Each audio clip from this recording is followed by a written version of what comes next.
그림으로 보면 이 빨간색으로 되어 있는 부분이 고린도라고 하는 곳이죠. 이 고린도에서 옆쪽으로 보니까 보디올 뭐 이쪽이 이제 어디입니까? 예, 이쪽으로 가는 거고요.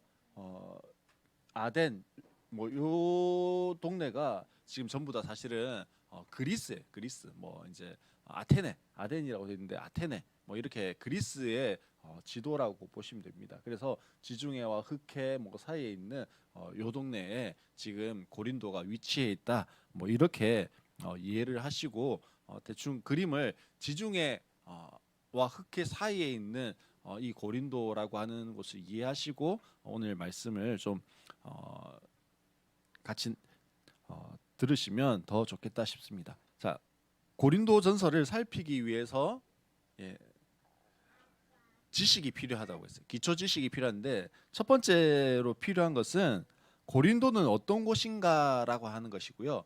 두 번째는 고린도 교회는 어떤 곳인가라고 하는 것을 좀 알아야 되는 거예요. 첫 번째 뭘 알아야 된다고요? 고린도라고 하는 곳이 어떤 곳인가라고 하는 것입니다.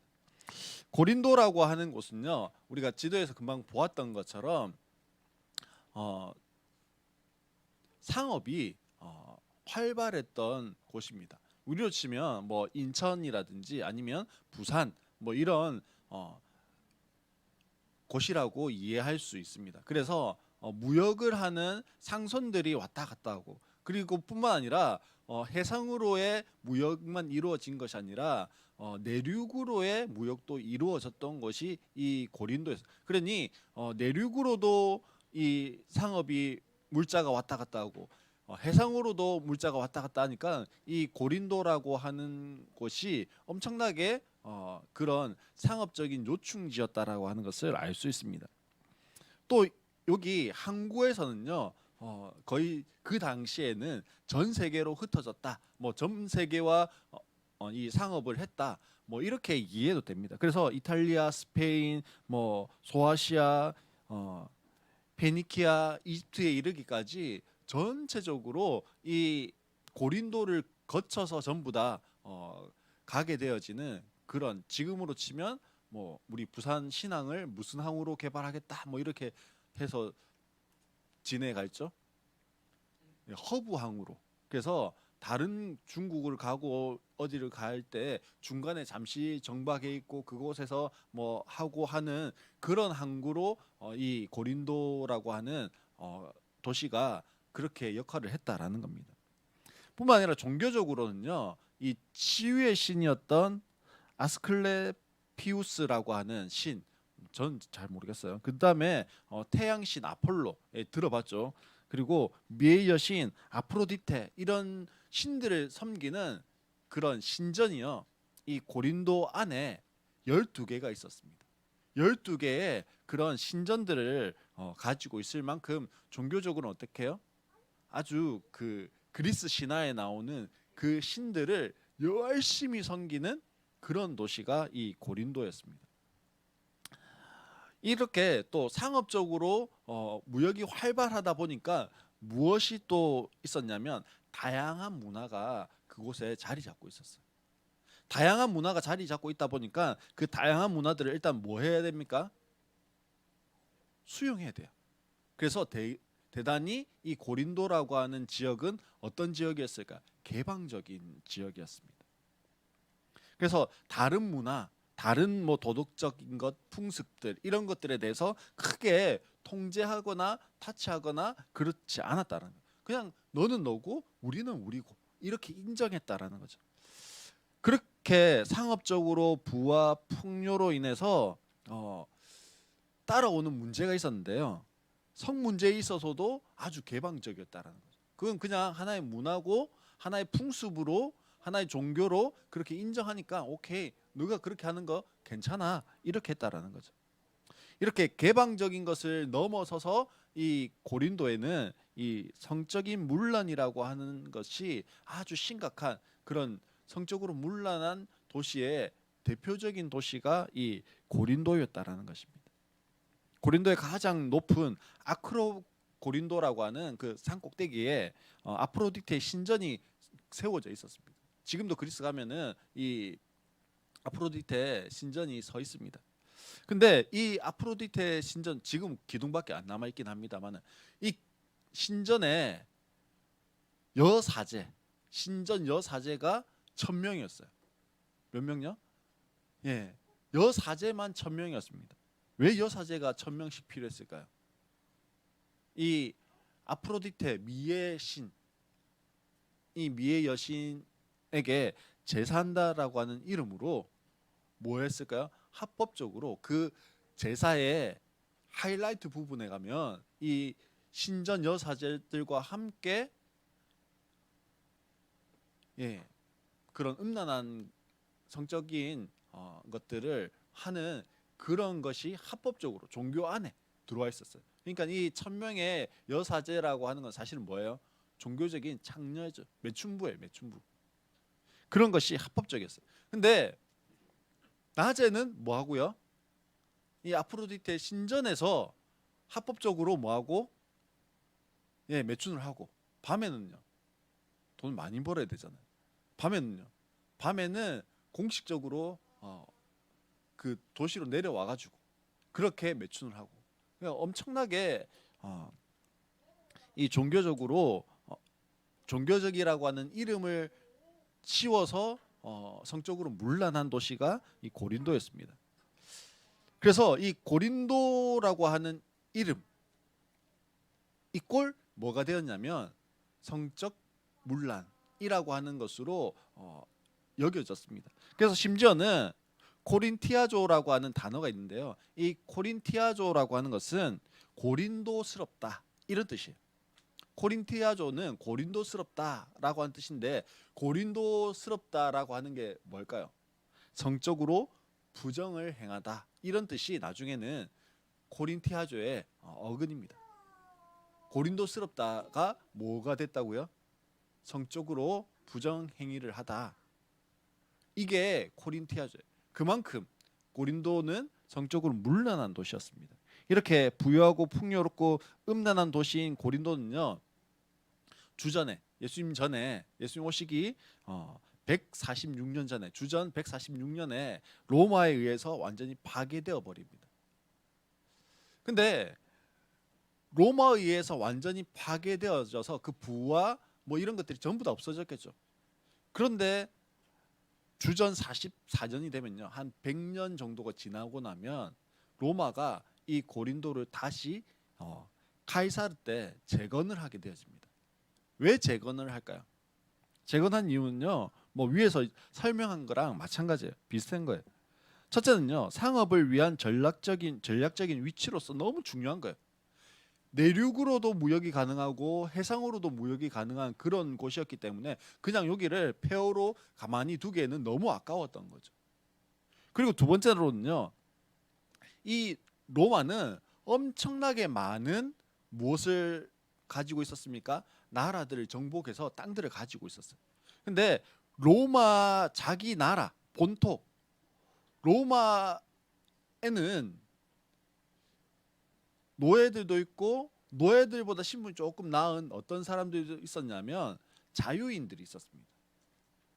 우리로 치면 평민쯤 되겠죠. 뭐 조선시대로 보면 이 평민들이 있는데 평민들이 계속 늘어나는데 로마 안에 전부 다 이 사람들을 수용할 수가 없었어요. 그래서 이 사람들을 좀 어딘가로 다른 곳으로 보내야 돼요. 왜냐하면 이 사람들이 세력이 점점 커져서 자신들을 위협하고 폭동을 일으키고 뭐 이렇게 하는 것을 뭐 하기 위해서요? 막기 위해서. 그래서 고린도를 다시 재건하고 그곳으로 사람들을 보냈습니다. 사람들도 갔어요.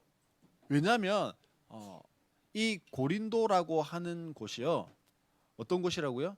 많은 물자와 사람과 뭐 돈과 이런 것이 막 왔다 갔다 하는 곳이에요. 그러니 무엇도 많을까요?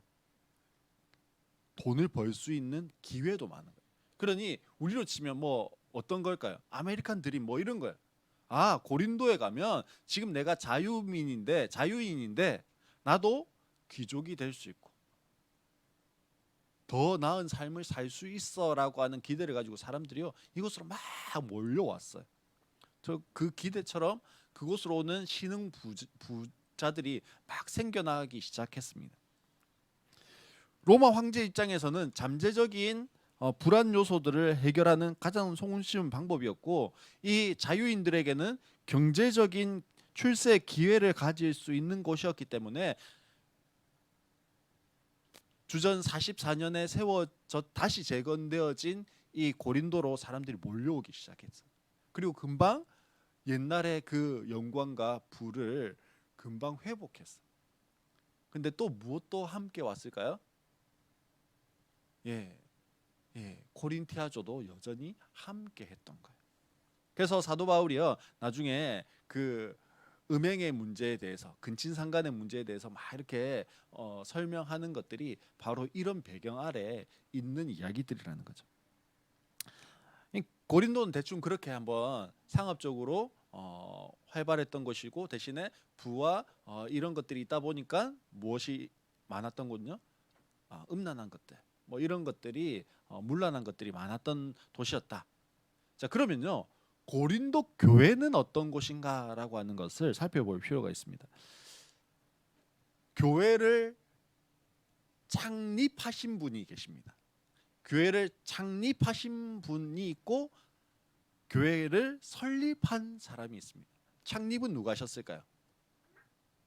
교회를 창립하신 분은요, 하나님이세요. 하나님이 교회를 처음으로 만드셨죠. 그리고 일상으로 교회를 만드는, 설립한 것은 원주 목사가 제일 처음에 설립을 시작을 했습니다. 고린도 교회도 설립한 사람이 있겠죠. 고린도 교회를 누가 설립했을까요? 예, 사도 바울이 했습니다. 근데 이 사도행전 17장 16절에 보면 이렇게 돼 있습니다. 바울은 아테네에서 그들을 기다리고 있는 동안에 온 도시에 우상으로 가득 차 있는 것을 보고 격분하였다. 이렇게 돼 있습니다. 사도 바울이요, 이 아테네에 갔습니다. 아테네에서 동료들을 만나기로 했어요. 근데 이 사람들이 좀 늦게 오는 거예요. 그래서 처음 온 도시니까 뭐 하고 싶어요?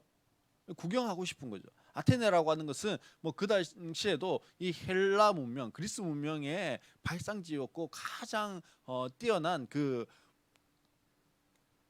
문화와 철학과 뭐 이런 것들을 가지고 있던 곳이었기 때문에 아테네를 이렇게 구경을 했습니다. 시내 구경을 하다가 사도 바울이요, 오늘 말씀 보니까 뭐 했다고요? 격분하였다. 분노 지수가 점점 올라갔어요.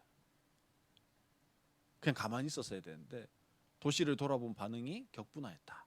근데요, 여기 격분했다라고 하는 것이 단순히 화가 났다, 화를 냈다, 이 정도가 아니고요. 어원적으로 보면 하나님이 질투하신다, 이런 뜻이에요. 뭐라고요? 하나님이 질투하신다. 그러니 이 사도 바울이 격분했다, 이 말은요, 지금 바울이 하나님의 마음, 하나님의 눈으로 아테네를 보고 있다라는 거죠. 하나님의 눈, 하나님의 마음으로 아테네를 보니까 어떤 마음이 사도 바울에게 들어왔습니까? 하나님이 질투하는 마음. 그 마음이 사도 바울의 마음 가운데 싹 들어온 거예요. 그 마음이 있어서 지금 뭐 한다라는 겁니까? 그 마음을 가지고 아테네 철학자들과 논쟁을 하게 되어집니다. 가만히 입 닫고 있었어야 되는데 입 닫을 수가 없었어요. 어떤 마음이 탁 들어오니까요, 하나님의 그 질투하시는 마음이 사도 바울의 마음에 탁 들어오니까 입을 닫고 가만히 있을 수가 없었어요. 그래서 어떻게 합니까? 논쟁했고 그 결과가 아테네에서 쫓겨나요. 쫓겨나서 간 곳이 고린도였습니다. 사도 바울이요, 내가 지금 아테네 다음은 고린도로 가야지 계획한 게 아니에요. 그냥 살고 싶으면 어딘가로 도망가야 되는데 도망간 곳이 어디라고요? 고린도였습니다. 그리고 사도행전 18장 1절, 이제 17장 끝 부분은요, 사도 바울이 고린도로 도망갔다, 건너갔다, 이게 끝이에요. 그리고 18장 1절은 이렇게 시작합니다. 그 뒤에 바울은 아테네를 떠나서 고린도로 갔다. 거기서 그는 본토 태생인 아굴라라고 하는 유대 사람을 만났다, 이렇게 돼 있습니다. 이 사도 바울 당시에 황제가 글라우디오 황제라고 하는 황제가 다스리고 있던 때예요. 이 글라우디오 황제는요, 기독교에 대해서 아주 적대적인 그런 사람이었습니다. 왜냐하면 기독교인들, 즉 그리스도인들이 이 로마를 뒤흔들고 있다, 그렇게 생각했기 때문에 그래요. 그래서 로마에서 일어나는 모든 안 좋은 것들은 전부 다 무엇 때문이라고 전부 다 여론을 만들었냐면 기독교인들 때문이다, 그리스도인들 때문이다, 그렇게 여론을 만들었어요. 그리고 그 결과 어떻게 해요? 기독교인들, 유대인들 전부 다 로마에서 다 떠나가라, 그렇게 해서 전부 다 쫓아냈어요. 못은 다 뺐고요, 재산은 다 뺐고, 뭐 집 이런 거 남아 있는 것들은요 다 몰수하고 그냥 뭐 했어요? 쫓아냈어요. 그때 쫓겨났던 사람 가운데에 유대인 아굴라가 있었어요. 우리는 그 사도행전 보면요, 브리스길라와 아굴라와 브리스길라 이렇게 표현 안 하고요, 성경도 브리스길라와 아굴라 이렇게 되어 있어요. 아굴라는 유대인이고요, 브리스길라는 로마 사람입니다. 로마의 귀족 자제였어요. 근데 유대인 남편을 만나서 결혼한 겁니다. 사실은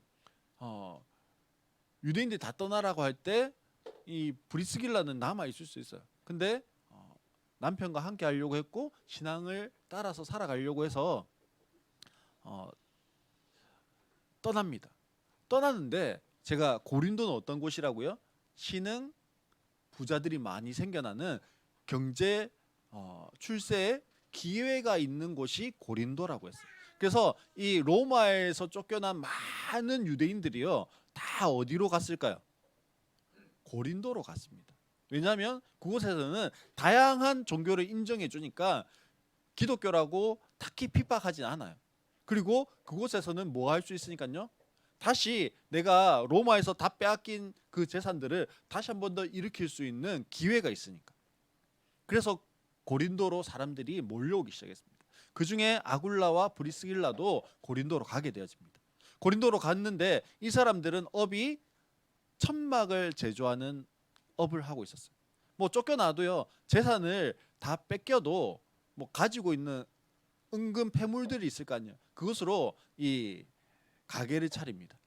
어떤 가게요? 천막 가게. 왜냐하면 사람들이 고린도로 막 몰려오니까 무엇이 필요해요? 당장 집이 필요한 거죠. 뭐 그 당시에 대골 같은 집을 지을 수 있으면 좋겠지만 돈이 없으니까 일단 천막에서라도 살아야 되는 거예요. 일손이 바쁩니다. 자, 그런데요, 바울도 어떻을까요? 바울도 아테네에서 동료들 만나서 그 다음 여정을 해야 되는데 급하게 혼자서 피하듯이 고린도로 왔어요. 당장 현실의 문제는 뭐예요? 먹고 살아야 되는 거예요. 근데 바울에게 마침 무엇이 있었냐면 기술이 하나 있었는데 그 기술이 텐트를 만드는 기술이었습니다. 그래서 자기가 차릴 수는 없으니까 어디에 취직을 하려고요? 텐트 만드는 회사에 취직을 하려고, 가게 취직하려고 기웃기웃하다가 간 곳이 이 아굴라가 있는 그 상점, 그 곳으로 가서 나 기술이 있는데 좀 써줄래? 이렇게 해서 같은 유대인이기도 하고, 그래서 바울을 썼는데 알고 보니 바울이 그리스도인이고 아굴라와 브리스길라도 그리스도인이에요. 그래서 그들이 함께 모여서 만든 교회가 고린도 교회였습니다. 보세요. 바울은 어디에서 쫓겨났어요? 아테네에서 쫓겨나서 고린도로 갔습니다. 아굴라는 어디에서 쫓겨났습니까? 로마에서 쫓겨나서 고린도로 갔습니다. 쫓겨서 고린도로 왔지만 하나님의 계획은요, 그 쫓겨난 세 사람을 통해서 무엇을 만들어 가시는 것이었습니까? 하나님의 교회인 고린도 교회를 설립하는, 세워가는 그 일을 하게 하셨다라는 거예요. 바울은 그곳에서요 1년 6개월 동안 목양을 합니다. 그리고 나서 이제 이 정도 했으면 됐다. 나는 또 가고 사람을 세워놓고 갈게. 이러거든요. 사람 세우고 후임을 세워놓고 이제 에베소로 떠나게 되어집니다. 에베소에서 이제 다시 또 교회 개척을 하고 있는지 얼마 되지 않아서 소식을 듣게 되어집니다. 어떤 소식요? 이 고린도 교회에 여러 가지 어려움들이 있다라는 거죠. 여러 가지 문제들이 있다라는 겁니다. 마치 그런 거예요. 내가 회사를 하나 차렸어. 회사를 하나 차렸는데 어느 정도 이제 자리 잡고 나니까 성장해서 후임에게 회사를 승계하고 나는 다른 회사 또 한 개 차려봐야지 뭐 이러면서 회사 차리고 있는 중에 내가 설립했던 그 회사에 여러 가지 문제가 일어났다 뭐 이런 거. 아니면 회사 차리고 사실 떠나는 일은 잘 없으니까요. 목회하면서 개척하신 목사님이 이제 목회하시다가 은퇴했어요. 그리고 후임 목사님을 모셔왔습니다. 내가 이제 잘 성장시켜 놓은 교회에 후임 목사님이 와서 더 잘 그 바탕 위에서 더 잘 교회를 세워가기를 소망하는 마음으로 후임을 모셨는데 이 후임 목사님이 이제 목회를 하고 있는 동안에 그 교회에 여러 가지 문제들이 뻥뻥뻥뻥 터지기 시작하는 겁니다. 그래서 그 어려운 가운데서 지금 사도 바울이 이런 문제들에 대해서 편지를 쓰고 있는 것이 고린도 전서예요. 자, 요렇게 고린도라고 하는 것은, 그리고 고린도 교회는 이런 교회였습니다.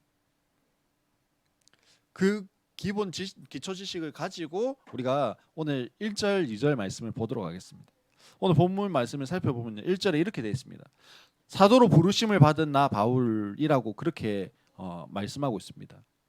자, 사도로 부르심을 받았다 이렇게 했는데요. 자, 한번 보십시오. 사도하면 몇 명 있죠?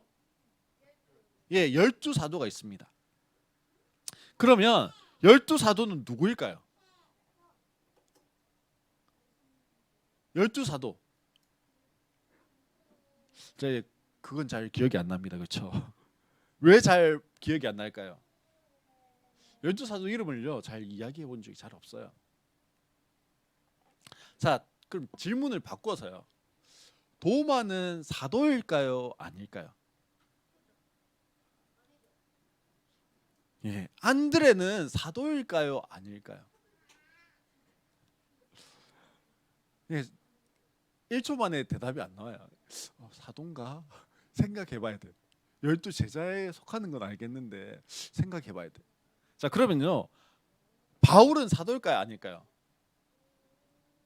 사도예요. 그렇죠? 도마도 사도고 안드레도 사도고 바울도 사도고 베드로도 사도예요. 자, 근데요. 우리 시대에 사도하면은 따라 나오는 가장 대표적인 사람이 누구죠? 바울이에요, 바울. 그런데 사도 도마, 사도 안드레 이런 말은 잘 안 써봤거든요. 그러니 이 사람이 사도인가 하면은요 잠시 생각해봐야 돼요. 분명 우리에게는요 사도 바울이라고 하는 것이 전혀 어색하지 않아요. 그런데 사도 안드레 뭐 이런 거 어색하죠. 이것처럼 그 당시에 바울 당시에 사도 바울이라는 것은요 우리가 사도 도마, 사도 안드레, 사도 야고보 하는 것보다 한 100만 배는 더 어색한 단어가 사도 바울이라고 하는 단어였습니다. 마태복음 10장 2절로 4절까지 말씀해 보면 이렇게 기록하고 있습니다. 마태복음이에요. 12사도의 이름은 이러하니 베드로라 하는 시몬을 비롯하여 그의 형제 안드레와 세베대의 아들 야고보와 그의 형제 요한, 빌립, 바돌로메, 도마와 세리 마테, 알페의 아들 야고보와 다데오, 가나안인 시몬 및 가룟 유다 곧 예수를 파는 자라 말씀하고 있습니다. 지금 예수님이요 12제자를 파송하시면서 12제자를 전도대로 파송하시면서 뭐라고 이름을 부르셨냐면 12사도다라고 이름을 부르셨습니다. 자, 12제자가 곧 뭐라고요? 그래서 열두 사도예요. 그러니 가룟 유다는 사도일까요, 아닐까요?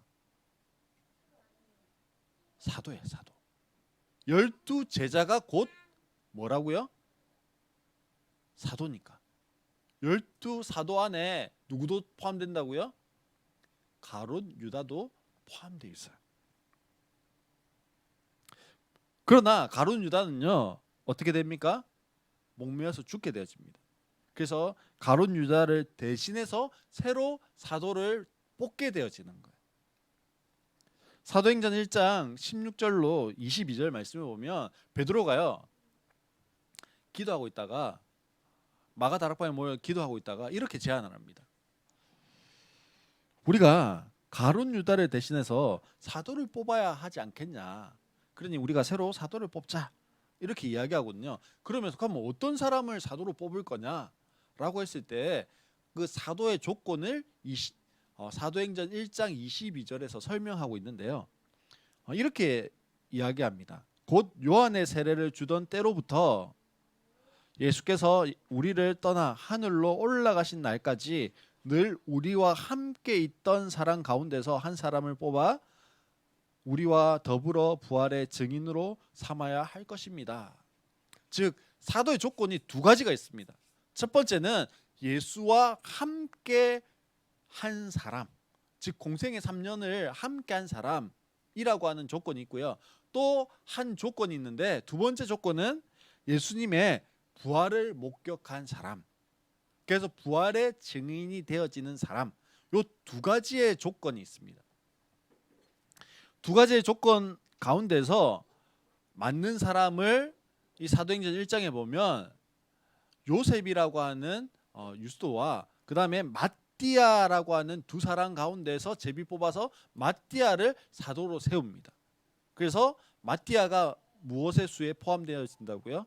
사도의 수에 포함되어집니다.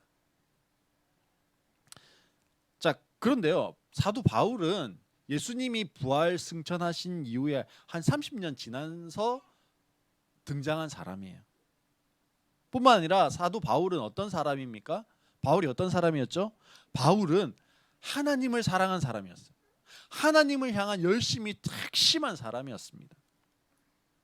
그래서 자신이 알고 있는 율법의 범위 안에서 하나님을 사랑하고 또 하나님을 모욕하는 이 예수와 그를 추종하는 그리스도인들을 그냥 두고 볼 수 없었던 사람이 바울이었습니다.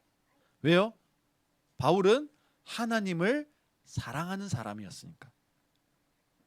그래서 스데반을 죽이는 일에요, 증인으로 제일 앞장서 가지고 사람들 옷을 이렇게 딱 들고 있었습니다. 그리고 그 일로 이 대제사장의 신임을 받게 되었죠. 그래서 야, 네가 이 그리스도인들 잡아올 수 있는 권한을 내가 줄게, 이렇게 해서 그리스도인들을 잡을 수 있는 권한을 받게 되어집니다. 근데요, 이 사도 바울이 바울 때는요, 일을 대충 하는 사람이 아니었어요. 어떻게 했을까요? 매했습니다. 단디했어요. 예, 요즘 그 경상도 사람에 대한 논쟁이 또 일어나고 있던데요. 보셨습니까? 숫자 5, 6, 개 이렇게 하면 어떻게 읽어야 됩니까? 에? 어떻게 읽어야 되죠?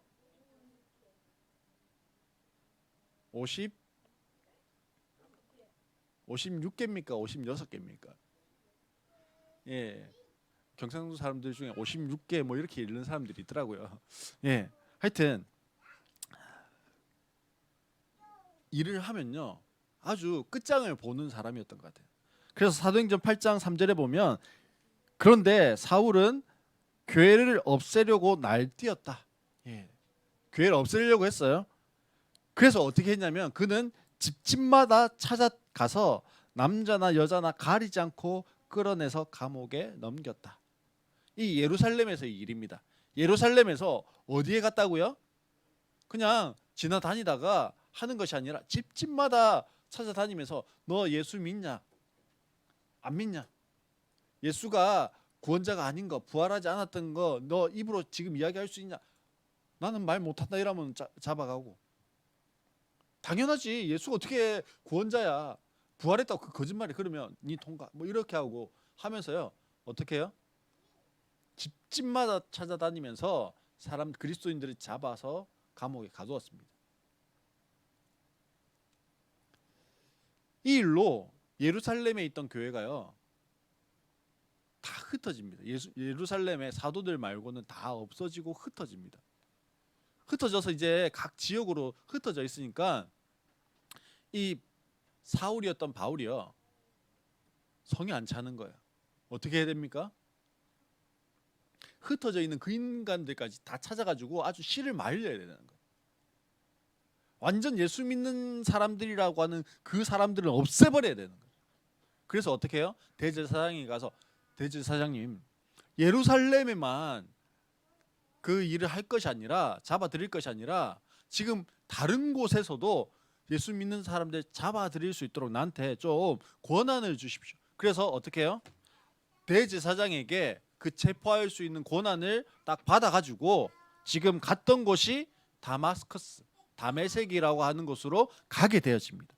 그 다메섹으로 가고 있다가 다메섹 도상에서 부활하신 예수님을 만나게 되어지는 거죠. 그곳에서 예수님 만나고요. 사도 바울의 삶이 완전히 달라집니다. 사도 바울을 향해서 뭐라고 이야기합니까? 이방의 사도로 부르셨다 그렇게 말씀하시죠. 하지만 바울 되어진 사도 바울의 일평생 동안 따라다녔던 비난이 뭐냐면 바울이 무슨 사도야? 아니 아무나 자기가 사도라고 하면 다 사도 되는 거야? 이런 비난이요. 이 사도 바울의 일평생 동안 따라다녔던 말이었습니다. 사람들이 바울의 사도권을 인정하지 않으려고 했었어요. 물론 예수님의 제자들이었던 이 12사도들은 인정했습니다. 그렇지만 바울의 일평생 동안 숙제였어요. 그래서 편지를 쓸 때마다 늘 자신이 사도인 것을 이 편지 시작에다가 알리면서 시작했어요. 그래서 오늘 고린도전서 말씀에서도 사도로 부르심을 받은 바울이라고 그렇게 표현하는 이유가요. 나는 내가 그냥 되고 싶어서 된 것이 아니라 누구 때문에요? 그리스도 예수 때문에 사도로 부르심을 받은 사람이다라고 하는 것을 이야기하고 있습니다. 그래서 그 사도의 권위로 나의 편지, 나의 이 조언을 받으라라고 말씀하고 있는 겁니다. 사도로 부르심을 받은 바울은요, 나만 부르심을 받은 것이 아니라 고린도 교회 성도들인 당신들도 부르심을 받아서 성도들이 되었다라고 말씀하고 있습니다. 그래서 2절 말씀에 보면 고린도에 있는 하나님의 교회에 이 편지를 씁니다. 그리스도 예수 안에서 거룩하여지고 성도로 부르심을 받은 여러분에게 문안드립니다. 그렇게 말씀합니다. 바울은 사도로 부르심을 받았습니다. 바울이 부르심을 받은 것은 창세전에 예정하시고 선택하신 하나님의 계획 안에서 이루어진 이야기입니다. 그리고 바울을 부르실 때 그 부르심의 현장은 너무나 초자연적인 사건을 통해서 부르셨습니다. 즉 다메섹으로 향하던 바울이 갑자기 너무나 강력한 빛을 보고 땅에 엎드려짐과 동시에 음성이 들렸습니다. 사도행전 9장 4절로 5절 말씀에 보면 사울아 사울아 내가 어찌하여 나를 박해하느냐 하시거늘 대답하되 주여 누구시나이까 이르시되 나는 내가 박해하는 예수라. 그러면서 사도행전 9장 15절 말씀에 보면 바울을 부르신 주님이 바울에게 주신 사명이 있습니다. 어떤 사명을 주십니까? 이 사람은 내 이름을 이방인과 임금들과 이스라엘 자손들에게 전하기 위하여 택한 나의 그릇이다. 그렇게 말씀합니다. 이방인을 위하여 택한 나의 그릇. 이것이 사도 바울에게 주어졌던 그 부르심의 사명이었다라는 거예요. 사도 바울은 그 부르심에 합당한 삶을 위해서 전도자로 개척자로 이방인들에게로 나아가서 사명을 감당하는 사람이 되어졌습니다. 이렇게 바울이 부르심에 합당한 하나님의 일을 감당하는 자가 되었던 것처럼 오늘 나를 무엇으로 부르셨다고요? 성도로 부르셨습니다. 그리고 성도로 하나님의 일을 감당하는 자가 되기를 원하십니다. 여기서 부르셨다 이 말은요 구원받게 하셨다, 구원을 받았다 이렇게 이해하면 돼요. 즉 우리는요 예수 그리스도로 말미암아 하나님의 자녀로 구원받은 당신의 백성들로 우리를 부르셨습니다. 이전에는 죄의 종으로 본질상 진노의 자녀로 살아갔던 자들입니다. 그 죄의 자리, 진노의 자리에 있던 우리를 하나님께서 부르셨습니다. 그 부르심에는 우리 편에서 지불해야 하는 것이 없어요. 우리를 부르신 하나님 편에서 독생자 예수 그리스도를 희생시킴으로 나를 당신의 자녀로 삼아 주셨습니다. 죄와 진노로부터 우리를 부르셨습니다. 이제 우리를 자유와 회복과 기쁨으로 부르셨습니다. 영원한 지옥 형벌에서 영원한 천국의 기쁨으로 우리를 부르셨습니다. 하나님과의 단절에서 하나님과의 교제함으로 우리를 부르셨습니다. 부르심을 받은 즉 구원받은 우리에게 주신 사명이 있습니다.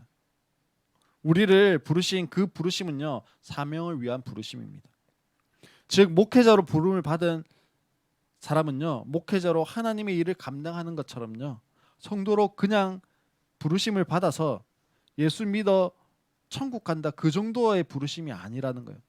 나는 부르심을 받은 성도들입니다. 우리의 부르심을 위해서 거룩해야 합니다. 이것이 단순한 행위를 강조하는 것이 아니에요. 거룩한 이후에야 부르심을 받는 것이 아니라는 거예요. 2절을 다시 볼까요? 그리스도 예수 안에서 거룩하여지고 성도로 부르심을 받은 여러분이라고 이야기합니다. 마치 이게요 단계적인 것 같아요. 내가 거룩하여지고 나면 성도로 부르심을 받는 것처럼 여겨질 수 있습니다. 근데요 우리가 부르심을 받는 조건으로 거룩이 아니에요. 우리는 그리스도 예수 안에서 이미 거하는 자가 되었습니다. 그리고 그 안에 거하는 우리는요 예수로 말미암아 거룩하게 되었습니다. 예수를 옷 입어서 거룩하게 되어졌습니다. 거룩함을 입음으로 성도로 부르심을 받았습니다. 단어적으로 보면요 이렇게 끊어서 되어져 있지만 사실 이 두 가지는요 동시에 일어나는 일입니다. 거룩과 부르심을 떼어서 생각할 수 있는 게 아니에요. 함께 있어야 하는 것이고 동시에 일어나는 것입니다. 그래서 성도로 부르심을 받은 우리는요 거룩해야 하는 거예요. 나는 그리스도 안에서 거룩합니다. 그 거룩 안에서 나의 부르심을 알고 그 부르심에 합당한 삶을 살아가는 존재가 되어야 하는 거예요. 오늘 나를 부르심은요 성도로 부르신 거예요. 그 부르심에 합당한 삶의 모습, 삶의 열매를 맺기를 원하십니다. 사도로 부르심을 받은 바울에게 교회가 열방이 부르심을 받은 사명의 자리였습니다. 그래서 사도 바울은요 그 부르심의 자리에 사명의 자리에 최선을 다하려고 했습니다. 그래서 40에 하나 감한매 39대를 맞는 이 매를요 5번을 맞았습니다. 왜요? 부르심을 받은 사명의 자리를 위해서. 바닷길로 다니다가 배가 파산하는 일을 여러 번 경험했습니다. 왜요? 부르심을 받은 사명의 자리를 위해서요. 자신이 개척한 교회로부터요 모함과 비난을 당해야 했습니다. 왜요? 부르심을 받은 사명의 자리를 위해서요. 그러면 성도로 부르심을 받은 나의 사명의 자리는 어디에 있을까요? 성도로 부르심을 받은 나의 사명의 자리는 어디입니까? 나의 가정이 부르심을 받은 나의 사명의 자리입니까? 나의 직장이, 나의 남편이, 나의 아내가, 나의 자녀가, 나의 부모가 부르심을 받은 나의 사명의 자리입니까? 그 부르심을 받은 나의 사명의 자리에 나를 두신 하나님의 마음은 무엇일까요? 왜 나를 이 가정에, 이 남편에게, 이 아내에게, 이 직장에, 이 교회에 사명의 자리라고 하시면서 두셨을까요? 두시면서 하나님은 어떤 마음으로 바라보고 계실까요? 하나님 어떻게 나를 향해서 그 자리에 있는 나, 그 사명의 자리에 부르심에 합당한 그 자리라고 생각하며 있는 나에게 어떤 말을 걸어오실까요? 하나님이요, 야 그거밖에 못해 이러면서 책망하실까요? 아니면 칭찬하실까요? 위로하실까요? 화나는 마음을 가지실까요? 사랑하는 성도 여러분, 고린도라고 하는 이 물질의 풍요와 철학과 우상과 음란이 가득한 그곳에서 고린도 교회 성도들을 부르신 주님이요, 오늘 우리도 마찬가지잖아요.